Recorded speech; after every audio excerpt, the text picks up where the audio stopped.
fallait pas Elle avoue figure l'histoire au d'amour. centre du soleil, Alors, on ne faisait pas de tu politique. peux comprendre ça, Rudy? Tu peux le comprendre? Elle avait été son rêve de jeune fille à elle aussi. Michel Bussy, bonjour. Vous Bonjour. publiez votre 9e roman après Les Nymphéas, après Homme crime, Sans famille, Mourir sur scène et d'autres, qui ont toujours lieu dans des endroits très différents, avec des acteurs très différents. C'est pas un acteur récurrent comme font beaucoup d'auteurs.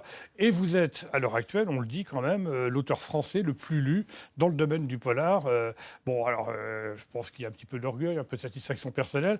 Et en même temps, vous êtes toujours quand même très distant par rapport à ce succès. Vous sentez bien que c'est quelque chose de fragile. Je le dis parce que il faut aussi prendre position de temps en temps. Maman a tort est un très bon livre, de mon point de vue. Alors toujours aussi mystérieux, des personnages forts, à commencer par le plus inattendu d'entre eux, un petit bonhomme de 3 ans et demi et son doudou.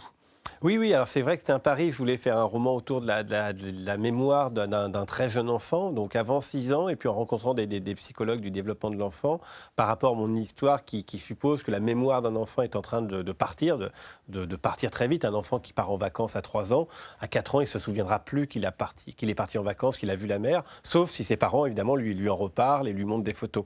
Donc c'était ça le point de départ, et ils m'ont dit, voilà, pour que ça marche, à 3 ans et demi, effectivement, la mémoire d'un enfant peut pratiquement s'effacer, mais par contre, il va rester les sensations, il va rester les traumatismes, il va rester la résilience, même s'il n'y a plus de souvenirs directs. Il restera des sensations.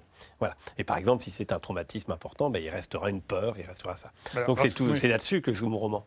Alors, ce qui est extraordinaire, c'est que ce petit bonhomme qui s'appelle Malone, 3 ans et demi, il n'arrête pas de répéter que la maman avec qui il est, c'est pas sa vraie maman. Alors, c'est évidemment contesté par l'intéressé, par son mari, et le psychologue pour enfants prend en charge son dossier et va rencontrer donc une commandante de police, une femme quand même très forte personnalité, qui va essayer de... Alors, elle s'appelle Marianne Ogresse. Alors, je ne sais pas, vous allez chercher les noms de vos clients, si je puis dire. Il y en a quand même quelques-uns, il y a quelques noms assez savoureux. Alors, et aussi curieux que ça puisse paraître, on part dans une histoire absolument incroyable et on se laisse entraîner, bien évidemment. Comme disait ma grand-mère, on se demande où il va chercher tout ça. Disons que ce que je voulais dans ce roman, peut-être plus encore que dans d'autres, c'est partir d'une situation initiale très ordinaire que tout le monde connaît. Alors évidemment, aller chercher son enfant à l'école, il n'y a rien de plus banal. Tout le monde a cette image. Tous ceux qui ont des enfants ont déjà été chercher un enfant à l'école, connaissent le décor d'une école maternelle, le décor d'un petit lotissement. La relation avec l'institutrice, voilà. La directrice d'école. Et donc ça m'amusait beaucoup, et même ça me séduisait de mettre une intrigue policière forte, par exemple dans une scène où les parents vont rencontrer cette institutrice dans la classe maternelle, et où l'institutrice est obligée de leur dire qu'effectivement leur enfant raconte des choses étonnantes, par exemple qu'il dit qu'ils ne sont pas ses vrais parents, et on se met évidemment forcément en empathie en se disant qu'est-ce qui se passerait si notre propre enfant tenait des propos incohérents de ce type-là. D'ailleurs, le père n'est pas content, c'est le moins qu'on Et le puisse père dire. n'est pas content, donc c'est vrai que c'est des choses qui, je pense, renvoient à tout le monde. Et effectivement, je vais situer une partie de mon roman à Mannevillette, qui est un petit village classique, on pourrait dire sans particularité. Même chose, il y a beaucoup de scènes qui se déroulent dans une chambre d'enfant, et voilà, il n'y a rien de plus presque neutre dans une chambre d'enfant, et du coup, elle devient assez mystérieuse, elle devient trouble, et on se demande si les choses...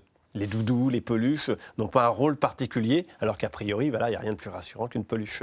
Alors, il y a le personnage principal avec son copain, son doudou, donc le petit garçon, le petit Malone. Et puis, il y a plein de personnages, entre guillemets, secondaires, mais en fait, qui ont énormément d'importance les uns par rapport aux autres. Donc, ça fait partie du puzzle. Vous nous entraînez dans une espèce de labyrinthe. On se demande un petit peu où on va aller. Et puis, comme on peut dire, on est tous des victimes un peu consentantes, parce que, finalement, ça marche très bien. Je disais, votre 9e ouvrage, on ne peut pas tout déflorer, donc on ne va pas trop en dire. Je voudrais savoir un petit peu comment vous vivez ça, parce que on rappelle quand même, pour ceux qui ne le sauraient pas, que vous êtes professeur à l'Université de Rouen, professeur de géographie. On vous connaît aussi, vous êtes politologue, vous intervenez sur de nombreux médias. Est-ce que c'est encore aujourd'hui le fait d'écrire, finalement, un échappatoire, un loisir, ou est-ce que ça devient quand même assez professionnel ? Je dirais que c'est ni l'un ni l'autre. C'est-à-dire que moi, j'ai toujours écrit des histoires, même quand je faisais mes études, quand je préparer ma thèse, etc. Donc il y a toujours eu ce goût-là qui était assez séparé finalement et même secret par rapport à ma vie professionnelle. Un crime, vous l'avez écrit, et puis finalement personne n'était Personne intéressé à l'époque. Voilà. Puis un jour, finalement, c'est ça s'est intéressant. refait avec des éditeurs régionaux. Donc voilà, donc il y a ce côté qui est effectivement, je pense que c'est, alors je ne sais pas si c'est une échappatoire, en tout cas c'est un besoin d'autre chose, comme certains courent le marathon ou font leur jardin. Moi, je me réfugie dans les histoires et en plus je les écris moi-même, donc c'est encore mieux. D'autres vont au cinéma tout le temps. Bon, moi j'écris mes propres histoires. Et puis j'ai la chance inouïe que ces histoires connaissent un succès très inattendu. Il y a beaucoup de travail aussi. Mais oui, soyons sérieux, franchement, mais c'est tellement documenté. Je suis sûr que les communes, Mannevillette, etc., vous y êtes allés, vous avez pris des notes, vous avez pris des photos, ça se voit. Enfin, franchement, on s'y croirait. Oui, mais bien sûr, c'est beaucoup de travail, hein, bien entendu, mais c'est un travail qui est aussi beaucoup de plaisir pour moi. Et je dirais que oui, c'est... comment dire, le fait d'avoir du succès me donne presque plus de liberté, c'est presque plus facile d'écrire un roman. Des fois, c'est l'inverse. Parce que le succès, vous êtes un peu dans le collimateur et puis on attend un autre succès après. Vous n'avez pas intérêt à décevoir vos fans. Ouais, mais sauf que moi, je sais d'où je viens et je sais la fragilité du succès. Donc, quelque part, il y a... je sais pas, 90% des écrivains ne vont pas vendre 1000 livres, ne vont même pas vendre 500 livres. Moi, je sais qu'avec ce succès-là, j'ai la liberté que mon livre va être exposé en librairie et jamais j'aurais imaginé ça. Donc, ça me donne effectivement à la fois une énorme motivation pour continuer d'écrire et puis effectivement une vraie liberté de ton. Je ne pense pas que sur un premier roman, j'aurais osé faire un roman qui mélange des contes d'enfants, qui prennent un héros qui a 3 ans et demi, parce que tous les éditeurs auraient sans doute refusé ce livre-là. Maintenant que je suis connu, je peux me permettre d'aller peut-être explorer des genres, de surprendre encore plus. Donc non, je pense que ça me donne beaucoup plus de liberté et d'envie de continuer d'écrire, plus que de contraintes, en fait. Je mesure vraiment mon... Et puis, une autre petite chose, c'est... Je veux surtout pas tomber dans j'en ai vendu que 10 000, 20 000, voilà. Je sais qu'un jour je vendrai moins de livres et peut-être après plus. Voilà, mais voilà, je suis déjà tellement au-delà du rêve. Je sais qu'il y a tellement d'écrivains qui aimeraient être à ma place qu'en aucun cas je vais être en train de compter mes livres chaque semaine qui se vendent, quoi. Voilà, c'est formidable. Pas votre obsession. Et puis vous avez une vie à parce côté, que vie de famille. Vous êtes professeur de géographie, on le disait tout à l'heure. Est-ce qu'il n'y a pas un avant et après Presse de la Cité? Alors en 2011 avec Les Nymphéas Noirs, vous arrivez aux Presses de la Cité. Alors là, c'est la vitesse surmultipliée. Ouais. C'est les têtes de gondole, c'est les radios, c'est la télé. C'est plus du tout la même vie, finalement. Oui. Alors, il y a des marches qui se franchissent. C'est vrai que moi, je remercie beaucoup mes éditeurs régionaux qui m'ont permis d'être édité et de me faire connaître. Mais il est évident qu'en France, l'édition passe essentiellement par Paris et que c'est là qu'on a accès aux médias, aux journalistes et même aux commerciaux qui vont diffuser dans les librairies. Donc là, c'est clair que c'est très difficile. Néanmoins, les Presses de la Cité restent une maison très familiale. Hein. C'est une maison qui publie beaucoup de littérature populaire. Donc je suis très bien là-bas parce que c'est pas non plus une écurie comme Albin Michel, comme Gallimard. Donc je trouve une très bonne... une maison d'édition qui me correspond très bien. Mais faites attention, hein, peut-être qu'Albin Michel et Gallimard vont venir vous voir bientôt en se disant « par ici, c'est avec nous qu'il faut travailler maintenant ». Franchement, vous n'avez jamais été approché par d'autres maisons d'édition plus ou moins, mais on s'aperçoit quand même quand on voit les gros vendeurs que finalement des maisons d'édition...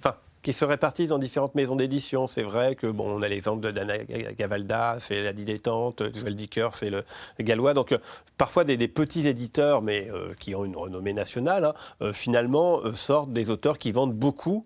Et on peut très bien vendre énormément et être dans les meilleurs vendeurs en France sans être dans les plus grands éditeurs entre guillemets, et parfois on est sans doute mieux d'être chez une maison d'édition, on va dire, un petit peu plus familiale, que d'être dans une très grosse écurie où on va avoir 10 ou 15 très très gros vendeurs qui peut-être se comparent, se jaugent, se jalousent. Moi, je suis très content d'où je suis.